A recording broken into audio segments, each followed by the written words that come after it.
Salut à toutes et à toutes, ici Istos47 pour une nouvelle vidéo du guide pour bien débuter à World of Warcraft épisode 2. Donc alors, une fois que vous avez créé votre personnage, donc je vais monter des niveaux histoire d'avoir un petit peu moins de mal avec les monstres. Donc je vais tout vous expliquer. Une fois que vous avez créé votre personnage, vous faites entrer dans le jeu. Donc voilà. Alors, hop, je fais ça, ça et ça. Alors, dès que vous entrez dans le jeu, vous apparaissez dans un lieu paisible avec des gens, vu que je suis un serveur élevé, donc il y a beaucoup de gens. Il y a surtout des versions d'essai, hein, je crois que c'est juste une version complète, hein, donc je peux aller au-delà du niveau 1. Donc voilà. Alors, une fois que vous apparaissez dans le jeu, donc là, ce n'est pas fait, je vais abandonner les 4 pour vous montrer. Une fois que vous apparaissez dans le jeu, qu'est-ce que c'est que ce truc? Oh, mais oui. Ah. Donc une fois que vous apparaissez dans le jeu, là, comme vous pouvez voir, vous avez un point d'exclamation jaune. Donc c'est une quête. Vous la prenez. Honneur au roi. Le lion et l'agneau, objectif espion roche noire. Vous avez, et ceci sont les récompenses. Donc 40 cuivres, 500 expériences, robe d'abbé de comté du Nord. Voilà. Et là en fait c'est un point d'interrogation gris parce que vous n'avez pas terminé la quête. Une fois que vous aurez terminé la quête, ça se mettra en jaune. Donc voilà. Donc alors, moi j'avais fait la précédente quête pour éviter de perdre trop de temps. Donc je suis passé niveau 2. Donc là comme vous pouvez le voir, il y a un petit chiffre, donc c'est mon niveau, ma photo, ma vie, ma mana et mon nom. Quand je clique sur par exemple un personnage, ça affiche son niveau, sa vie, sa mana, son nom et son visage.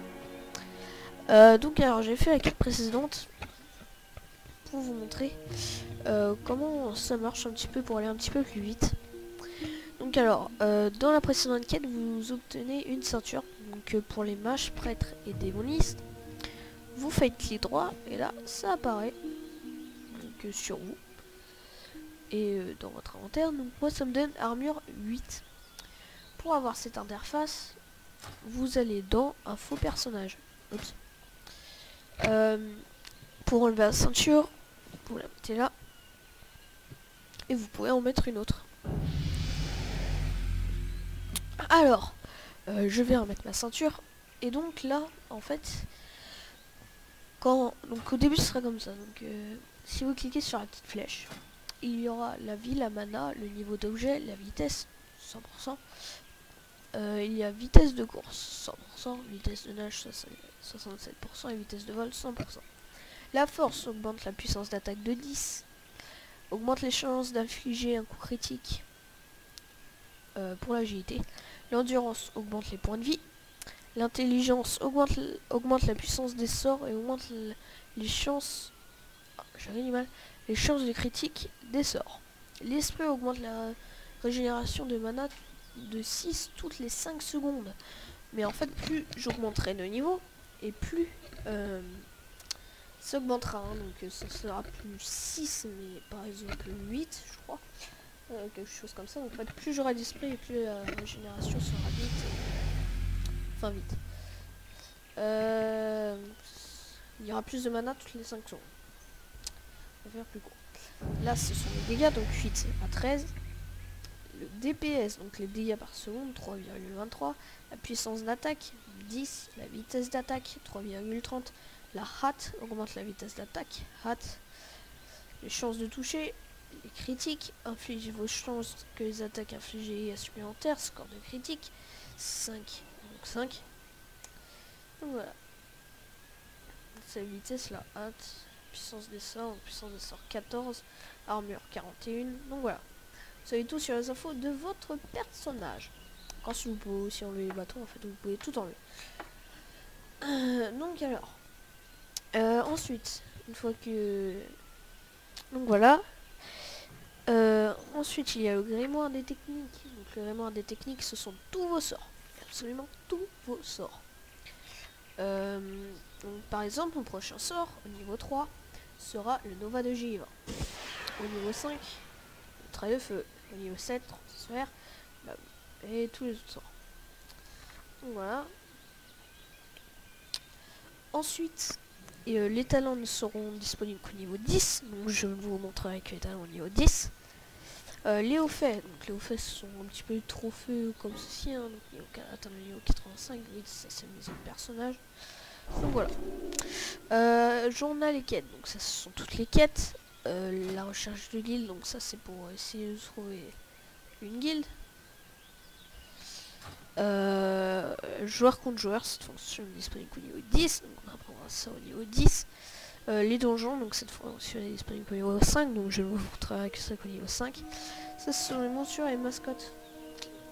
Donc moi, au niveau 20 par exemple, j'aurai une monture. Ce sont tous votre max, toutes vos mascottes donc, que vous avez capturées. Et oui, il faut les capturer ou les acheter. Donc alors, pour en invoquer une, c'est simple, on va sélectionner. Sélectionner n'importe laquelle, hein, ok, je mets là. Hop, là vous avez votre petite mascotte qui vous suit. Ensuite vous avez le codex des donjons. Donc là ce sont les donjons de Mist of Pandaria. Tous les nouveaux donjons de Mist of Pandaria. Désolé. Tous les donjons de Cataclysme. Tous ceux-ci sont les extensions. Tous les donjons de War of the Lich King, qui y en a pas mal. Tous les donjons de Beyond Crusade, il y en a pas mal aussi. Et tous les donjons classiques, qui ne dépassent pas le niveau 50 ou 60. Alors, donc voilà, donc ensuite vous avez le menu du jeu, donc les interfaces, le système, le raccourci, le macro de connexion et le retour de jeu. Donc voilà, donc c'est tout pour ce deuxième épisode. Il était assez court, mais c'était plutôt pour vous apprendre les bases quand vous êtes dans le jeu. Donc je vous dis à bientôt pour le troisième épisode. Ciao.